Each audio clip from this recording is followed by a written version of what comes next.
우리에게 거절감 혹은 상처 이렇게 하면 어떤 것들이 있을까요? 어떤 거절감과 어떤 상처들이 제일 먼저 탁 떠오르십니까? 예, 뭐 여러 가지들이 있을 수 있습니다. 저에게는 거절감, 상처 하면요. 제일 먼저 탁 떠오르는 게 하나님에 대한 거절감과 상처였습니다. 제가 나눈 적이 있는 것 같아요. 저희 아버지가 돌아가실 때 심근경색으로 돌아가실 때입니다. 아버지가 돌아가신다게 되었다라는 소식을 듣고 어, 다락방에 가가지고 열심히 기도했어요. 중학교 1학년 때였는데 열심히 기도했습니다. 그리고는 다락방에서 이제 탁 내려오는데 내려오는 중간쯤 그 장면이 지금도 기억이 나요. 중간쯤인데 전화벨이 따르릉 따르릉 울리는 겁니다. 전화를 어, 할머니가 받으셨어요. 근데 내용은 아버지가 지금 돌아가셨다. 이 내용을 받았습니다. 하나님은 제 기도를 거절하신 것 같다라는 생각이 그때 들었었어요. 또 어머니가 암 수술했는데 재발을 한 7년 8년 만에 하셨습니다. 그때도 기도했어요. 그러나 어머니의 그 암은요 점점 온몸에 전이 되어 갔습니다. 그래서 손을 쓸 수 없고요. 정말 죽을 날만을 기다리는 하루하루를 지내야 했습니다. 그때 하나님께 기도, 기도이기도 하지만 뭐 이렇게 그런 게 아니었어요. 그냥 병실에서 하나님 앞에 하소연하듯이 혹은 하나님 앞에 절규하듯이 따져 묻듯이 그렇게 기도했습니다. 하나님, 어머니 우리 엄마 살려주실 거 아니고 그러면 이 고통이라도 좀 빨리 가져가 주세요. 그렇게 투덜거리면서 절규하듯이 하소연하듯이 하나님께 기도했어요. 그리고 어머니가 진짜 일주일이 안 돼서 한 3, 4일 만에 돌아가셨습니다. 그리고 저도 모르는 사이에요. 하나님에 대한 내 안에 거절감, 상처가 있었던 거예요. 그 거절감은요, 저를 수십 년 동안 따라다녔습니다. 전도사가 되어지고 목사가 되어져서도 그 거절감과 상처는 저를 따라다녔어요. 하나님께서 물론 중간중간에 그것들을 만져주신 적이 있어요. 그렇지만 그것이요 완전히 이해되어지고 그 거절감이 완전히 뿌리 뽑히지 않았던 거죠. 그러면서 제가 개척하는 시점에서 하나님께서 그 부분에 대해서 다시금 다루셨습니다. 그리고 만져주셨어요.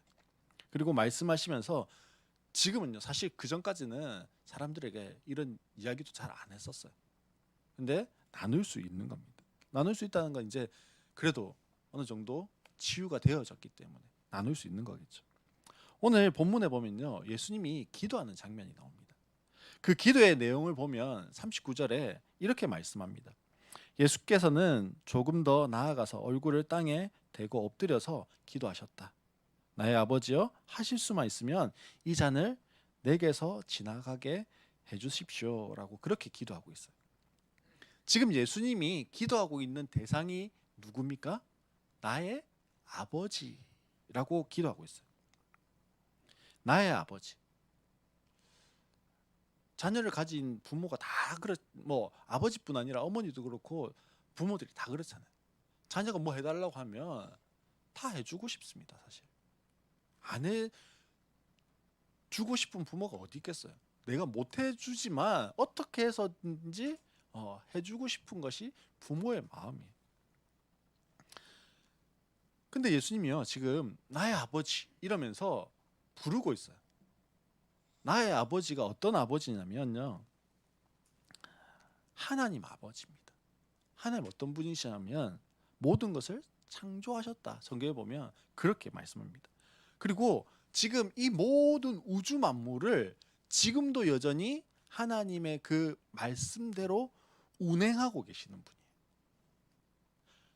다른 달이 있어야 하는 그 자리에, 태양은 태양이 있어야 하는 그 자리에, 여러 행성들은 행성들이 있어야 하는 그 자리에, 지구는 조금만 기울어져서 자전해야 하는 그 위치에서 지금도 자전하고 있도록 운행하고 계시는 하나님이세요. 그리고 만왕의 왕이 되시고 만유의 주가 되시는 분이시다. 즉 왕이시다. 어떤 왕요? 이 우주의 왕이시다. 모든 것의 왕이신 분이 바로 하나님 아버지십니다. 그 하나님 아버지에게 지금 예수님이 기도하고 있는 거예요. 예수님 뭐라고 기도하고 있습니까? 하실 수만 있으시면. 이렇게 기도하지만요, 사실은 하나님에게는 하실 수 없는 것, 내가 못하는 거 한번 찾아봐 했을 때 못하는 게 없는 분, 그걸 전능하다라고 해요. Almighty God, 전능한 하나님. 못하는 게 아무것도 없어요. 내가 말하면, 내가 의지를 가지면 모든 것을 할 수 있는 하나님.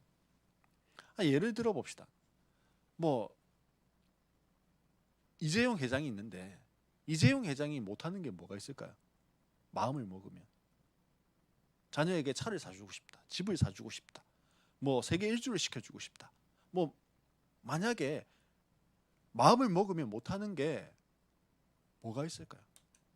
돈으로 할 수 있는 모든 것을 다 해줄 수 있을 거예요.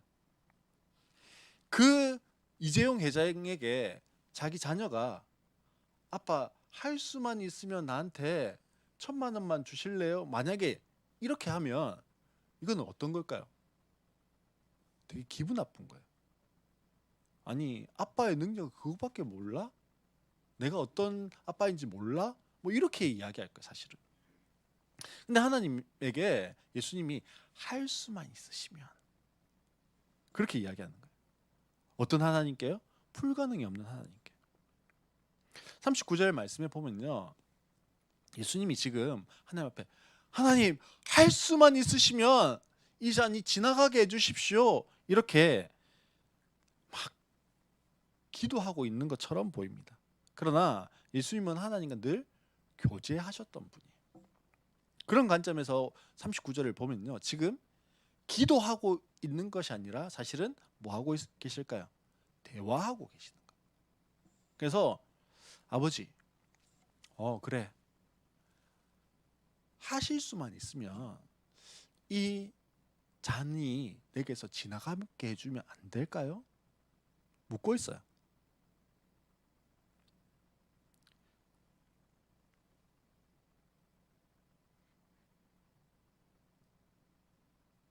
근데요, 이렇게 하나님이 아무 말씀 안 하시는 거예요. 물었어요. 근데 조용하세요. 침묵하시는 거예요. 하나밖에 없는 독생자, 유일한 아들, 그 아들의 절규와 같은 기도에 하나님이요,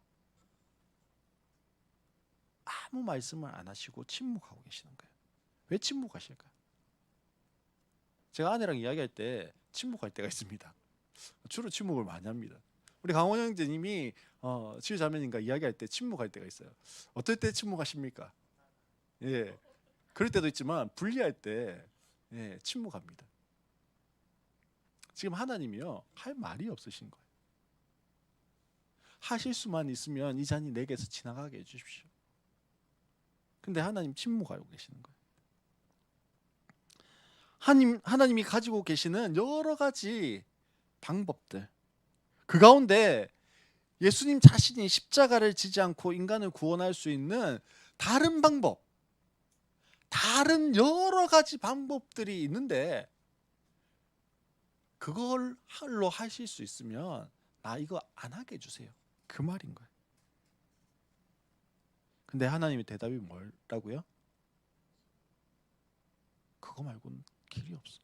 그거 말고는 구원할 수 있는 다른 길이 없어. 그게 하나님의 침묵이에요. 그래서 예수님은요, 이렇게 이야기하는 거죠. 그러나 나의 뜻대로 마시고 아버지의 뜻대로 해주십시오. 이 말을 지금 우리식으로 표현하면요, 그런 거예요. 하나님 그렇군요. 침묵하는 하나님께, 하나님 그렇군요. 제가 이 십자가를 져야만 하는 것이군요. 다른 방법이 없는 거죠. 예수님이 이렇게 확인하셨습니다. 예수님은 두 번째로 다시 기도하시면서 동일한 내용으로 기도하시죠. 42절에 보면 나의 아버지 내가 마시지 않고서는 이 잔이 내게서 지나갈 수 없는 것이면 아버지 뜻대로 해주십시오. 44절에서 또 기도하십니다. 예수께서 그들을 그대로 두고 다시 가서 또 같은 말씀으로 세 번째로 기도하셨다. 세 번씩이나요 예수님이 기도하셨어요. 사실 예수님 하는 마음 알고 있습니다. 하나님이 침묵으로 답변하신 것을 들었습니다. 그런데 왜 세 번이나 가서 계속 기도하고 계실까요? 왜 계속 확인하려고 하시죠? 세 번이라고 하는 것, 3이라고 하는 것은요 완전수예요. 그래서 이 기도가 완전하다. 즉 확실히 이거는 내밖에 할 수 없구나. 이거를 지금 확증하시는 겁니다. 정말 다른 방법이 없네. 오직 내가 짊어져야 하는 십자가였구나. 그런 말이에요. 하나님의 마음은요 자신의 독생자에게 침묵하시고 외면하시기까지 죄인된 우리를 사랑하신 그 사랑 때문에 그렇게 했다라는 거예요. 그러면서 세 번의 기도를 하는 동안요 또 하나의 모습이 예수님의 모습이 나오는데 그게 바로 제자들과 대화하시는 모습입니다. 38절에서는요 첫 번째 기도를 하시기 전에 예수님이 부탁을 하나 하시죠. 너희는 여기에 머무르며 나와 함께 깨어 있어라. 그렇게 말씀합니다. 26장에 보면요 유독 예수님이 함께라고 하는 단어를 많이 사용하세요. 38절에도 함께라고 하는 단어가 사용되어져 있습니다. 근데요 이 마태복음이라고 하는 이 성경책, 이 마태복음이라고 하는 성경책은 함께로 시작해서 함께로 끝납니다. 마태복음 1장 23절에 보면 예수님의 이름에 대한 이야기가 나옵니다. 예수님에 대해서 이사야가 예언했던 예수님 태어나기 700년 전에 이사야라고 하는 선지자가 예수님에 대해서 예언했던 이야기, 이런 분이 오실 거야라고 예언했던 그 이야기에 보면요 마태복음 1장 23절에 이렇게 기록하고 있습니다. 보아라 동정녀가 잉태하여 아들을 낳을 것이니 그의 이름을 임마누엘이라 할 것이다 하신 말씀을 이루려 하신 것이다 라고 하면서 임마누엘을 번역하면 하나님이 우리와 함께 계시다는 뜻이다 이렇게 말씀합니다. 즉 마태복음은요 임마누엘 하나님 우리와 함께 계신다라고 시작했어요. 그런데 마태복음 28장 20절 예수님이 이제 승천해서 올라가시면서 마지막으로 하신 말씀, 이 땅에서 계시면서 마지막으로 하신 말씀이 뭐였냐면 내가 너희에게 명령한 모든 것을 그들에게 가르쳐 지키게 하여라. 보아라 내가 세상 끝날까지 항상 너희와 함께 있을 것이다 라고 하면서 말씀을 마치십니다. 1장에서 예수님이 함께 하실 것을 약속하셨어요. 그리고 승천하실 때 예수님께서 28장에서 함께 하실 것을 약속하시고 떠나십니다. 예수님은 우리에게 요구하시는 게 뭘까요?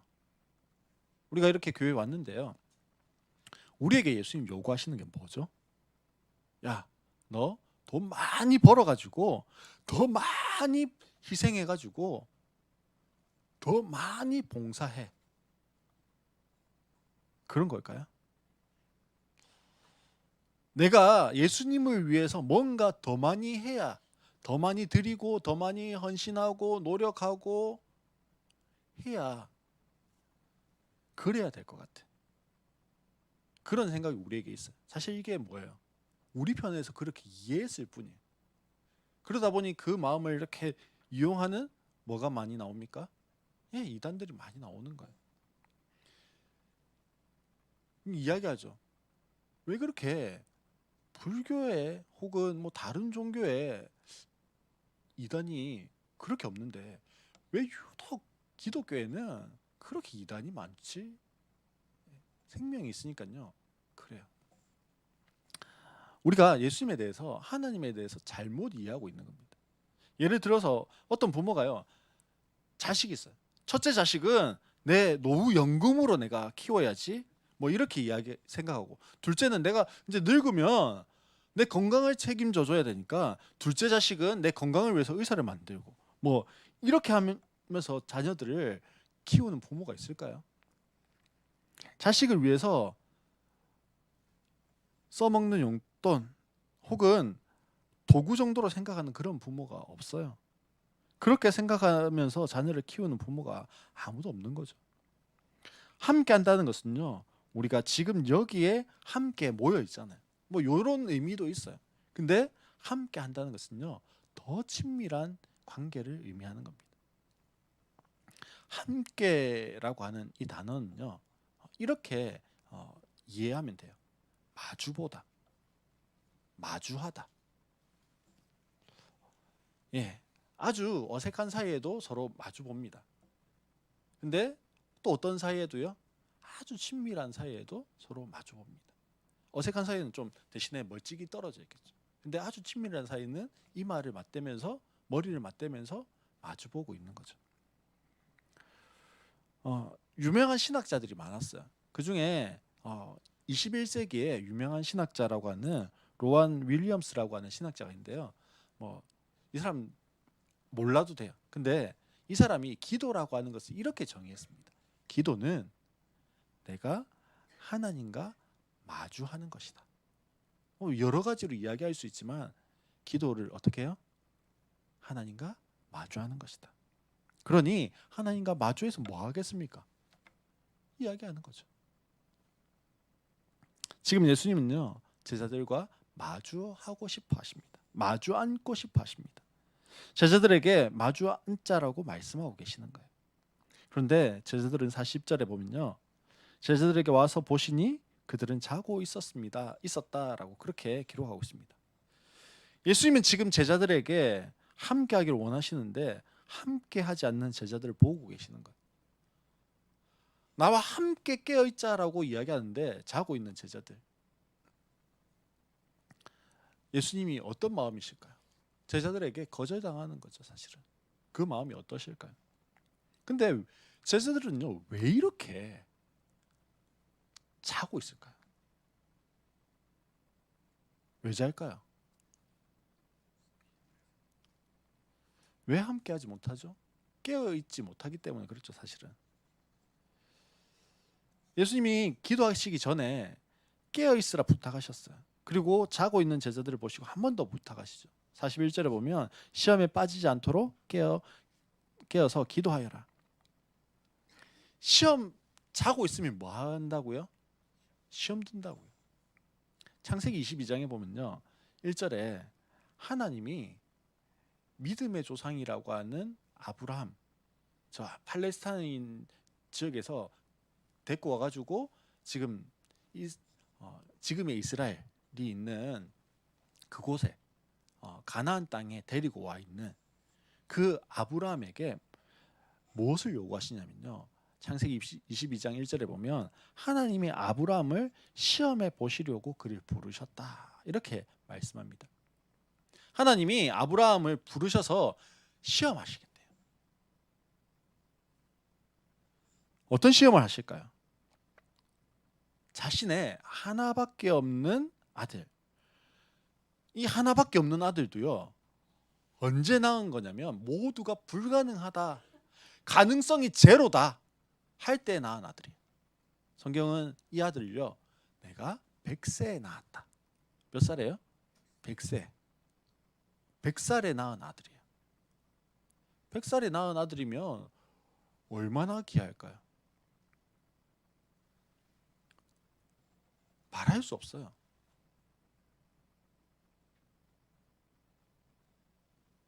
이 아들을요, 하나님이 데리고 와 이랬어요. 데리고 와 해도 좀 힘들 건데 어떻게 해라고 했냐면 번제물로 드려라, 이렇게 했습니다. 번제물이 뭐냐면요, 짐승을 잡잖아요. 짐승을 잡아서 각을 뜨는 거예요. 각을 뜬다라는 게 저희 몸에도 그렇지만 이 무슨 뼈들이 있습니까? 굵은 뭐 허리뼈, 뭐 이렇게 팔, 다리, 뭐 골반 이런 데 뼈가 있고, 그다음에 우리의 심장, 장기들을 보호하는 갈비뼈 이런 게 있잖아요. 요런 걸 전부 다 뭐 한다라는 걸, 각을 뜬다라는 게 얘들이 다 발라낸다라는 겁니다. 그러면 그 다음에 남는 게 뭐죠? 살만. 요거 살을 불에다가 태워서 드리는 게 번제예요. 번제물. 그러면 아들을 번제물로 드리라는 말은 아들 전부 살을 발라내야 된다라는 거죠. 그 누구 보고 해라고요? 아버지 보고. 한 얼마나 지금 엄청난 지금 말을 하고 계신지 몰라요. 근데 아브라함 이거 할 수 있습니까 없습니까? 사실 불가능한 거예요. 저보고 만약에 서유리를 혹은 서영이를 서진이를 뭐 어디 좀 떼놓고 와라, 뭐 아니면 손가락 한 개를 이렇게 어떻게 해봐라 해도 사실은 불가능할 것 같아요. 근데 아들을 죽이는데 그냥 곱게 죽이는 것도 아니고 사이코패스도 아닌데 전부 다 뼈를 다 발라가지고 살만. 근데 성경은 더 놀라워요. 아브라함이 그렇게 하겠다고 했어요. 그리고 칼로 하나님이 말씀하시는 모리아산으로 가서 칼로 자기 아들 이삭을 그렇게 죽이려고 했다고요. 이게 뭐라고요? 시험하시는 겁니다. 그 자기 아들 이삭을 칼로 죽이려고 할 때에 아브라함의 마음이 어땠을까요?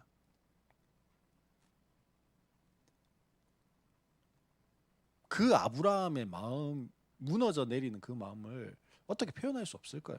그럼에도 불구하고 하나님 말씀하셔서 그것을 시행하려고 하는 그 아버지의 마음, 그 마음이요, 하나님이 예수님을 향해서 하실 수만 있으면이라고 할 때 침묵하는 그 아버지의 마음과 같은 거예요.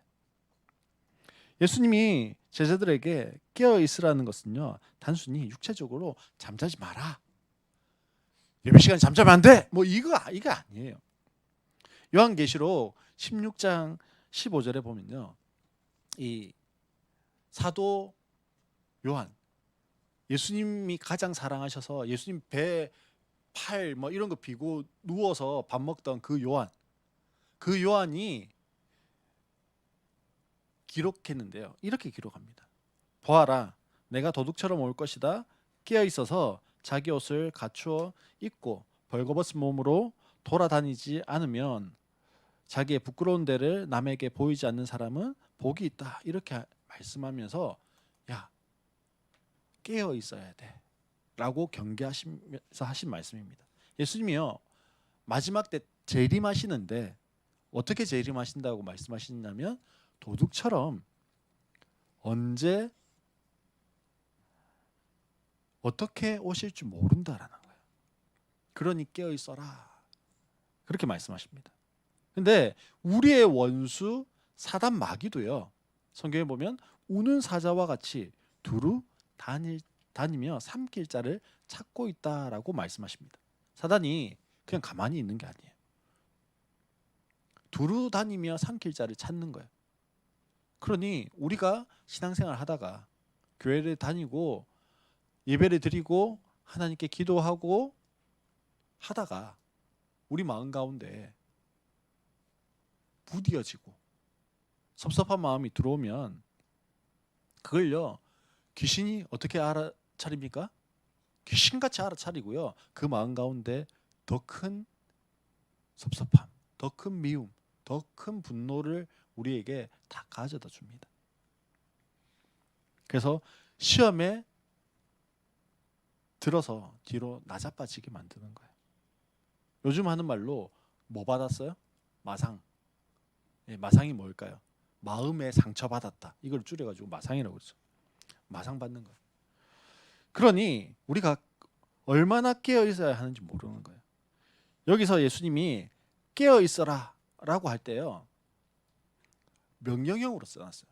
이거는 해도 깨어 있어도 되고 안 깨어 있어도 되는 게 아니라 반드시 깨어 있어야 돼라고 지금 명령형으로 말씀하고 있는 거예요. 또한 제자들을 향해서 예수님을 위해서 강구하는 차원에서 야, 기도해라고 했기 때문에 예수님을 위해서 좀 깨어 있어야 돼, 이게 아니고요. 사실은 제자들 자신이 시험 들어서 넘어지지 않도록 그 마음을 지키도록 항상 깨어 있어야 한다라고 말씀하고 있는 겁니다. 두 번째로는요. 왜 함께 못했냐면 육신이 약하기 때문에. 그러면요. 왜 이렇게 졸려하는 상태로 지금 제자들이 있었을까요? 왜 졸렸을까요? 온풍기 틀면 이제 몸이 노곤해서 졸립니다. 제가 청년 시절에 혹은 뭐 중고등부 시절에 이렇게 교회에서 크리스마스가 되면요. 크리스마스 이브 행사를 합니다. 저녁에 모여서 크리스마스 이브 행사를 하고 그 다음날 크리스마스 예배 드릴 때까지 밤새도록 게임하고 또는 이야기하면서 이렇게 먹고 하면서 놀아요. 그리고 새벽 시간이 되면 새벽송 해가지고 뭐 돌고 오기도 합니다. 그리고 나면 이제 크리스마스 예배를 드려야 되는 거예요. 25일 11시에. 근데 의지를 가집니다. 밤새도록 놀고 내가 안 자고 크리스마스 예배를 드려야지 이러면서 깨어 있다가 한 6시쯤 되면요. 나도 모르게 자고 있어요. 그리고 일어나 보면 크리스마스 예배가 끝나 있습니다. 혹은 어떻게 하다가 이제 잤다가도 이제 교회에서 자니까 깰 때가 있습니다. 깨어서 이제 예배를 가는 거죠. 예배를 가면 눈을 이렇게 힘을 빡 주고 앉아야지 이러면서 버팁니다. 앉아야 돼 하고 있는데 생각은 분명히 눈을 뜨고 앉아야 돼 하는데 내 눈은 이미 감겨 있고 생각 가운데서요. 앉아야 돼라고 하는 생각이 나 지금 자고 있네 이렇게 생각하고 있는 거예요. 내 의지와 전혀 상관없이 뭐 하는 거예요? 자고 있습니다. 그러면요 제자들도 이렇게 밤새 가지고 막 의지와 상관없이 막 졸리고 그런 상태일까요? 성경에 사실 왜 제자들이 이렇게 졸고 있었는지에 대해서 기록하고 있진 않아요. 육체적으로 피곤해서 졸 수도 있습니다. 하지만요 육체적으로 피곤해서 졸았다기보다는 영적으로 잠들어 있다라고 하는 것을 강조해서 이야기하고 있는 것 같습니다. 사무엘상 3장 2절 말씀을 보면 엘리라고 하는 제사장이 나옵니다. 근데 이 엘리라고 하는 제사장에 대해서 성경이 이렇게 이야기해요. 그는 이미 눈이 어두워져서 잘 볼 수가 없었다. 엘리 제사장이 이제 나이가 많아졌어요. 나이가 많으니까 당연히 무엇이 어두울 수 있습니까? 시력이 이제 안 좋아져서 어두워졌을 수 있습니다. 근데 엘리가 눈이 어두워졌다라고 하는 것은요.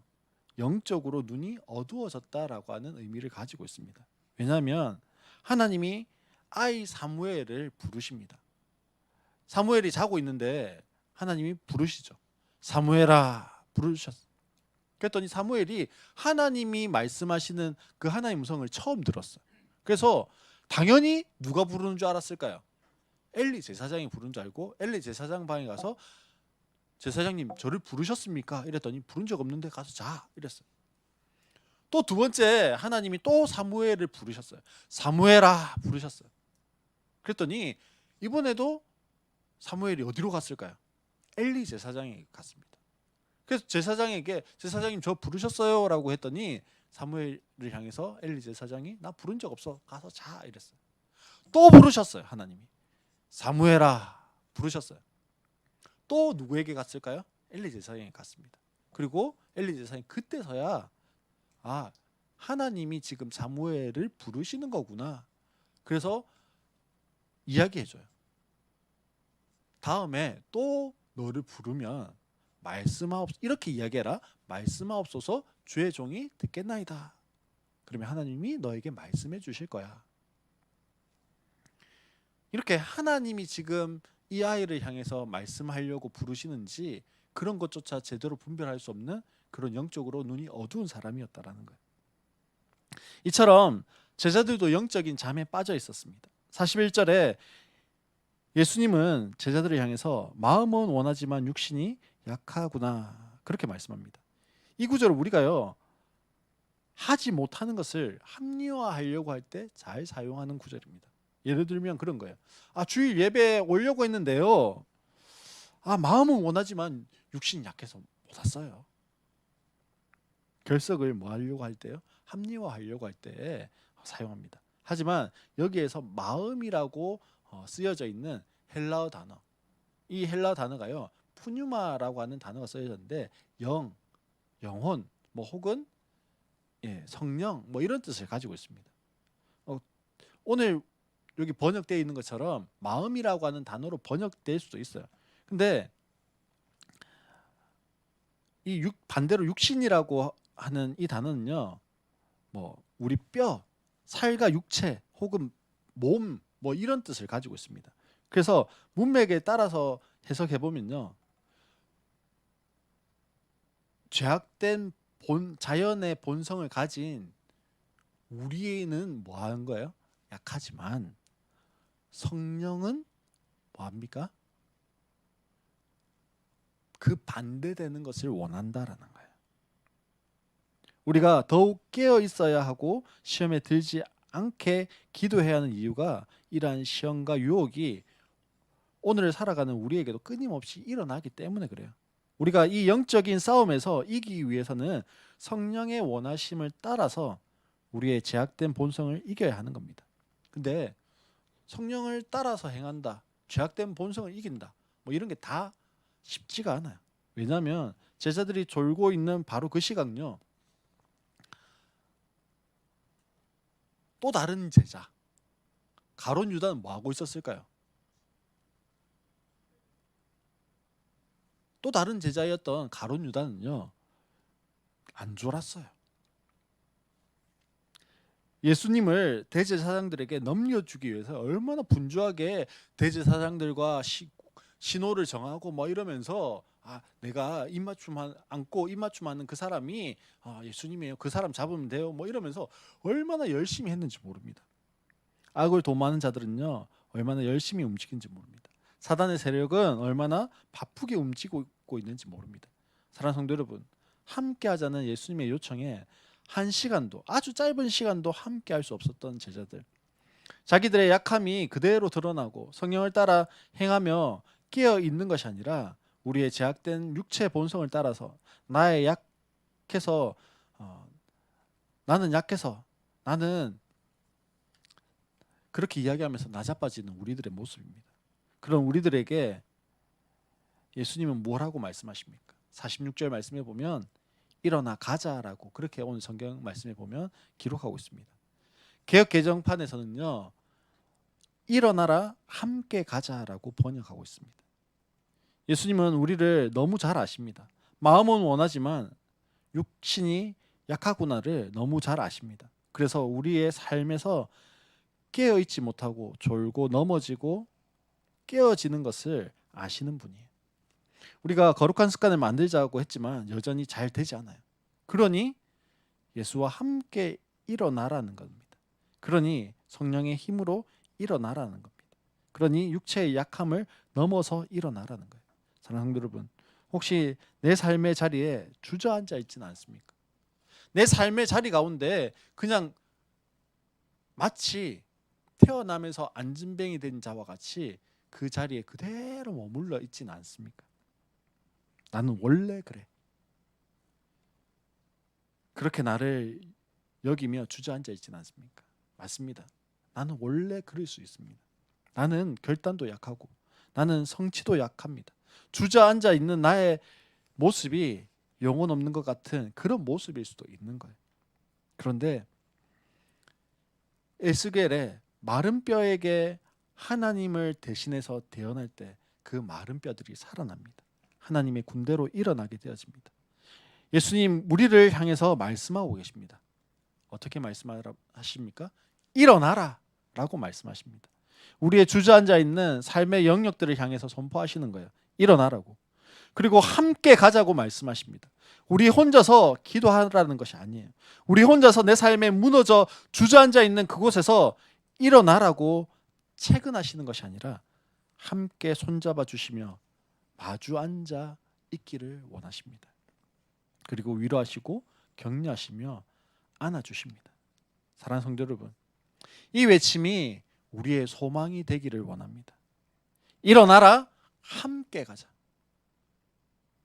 우리의 삶에 그냥 주저앉아 있는 것이 아니라 예수님이 나를 일으켜 세워주시고 무너져 있는 삶의 자리에서 주저앉아 있는 나는 다리에 힘이 없고 나는 의지가 없고 나는 힘이 없어서 할 수 없는 그 자리에서 예수님 뭐라고 말씀하신다고요?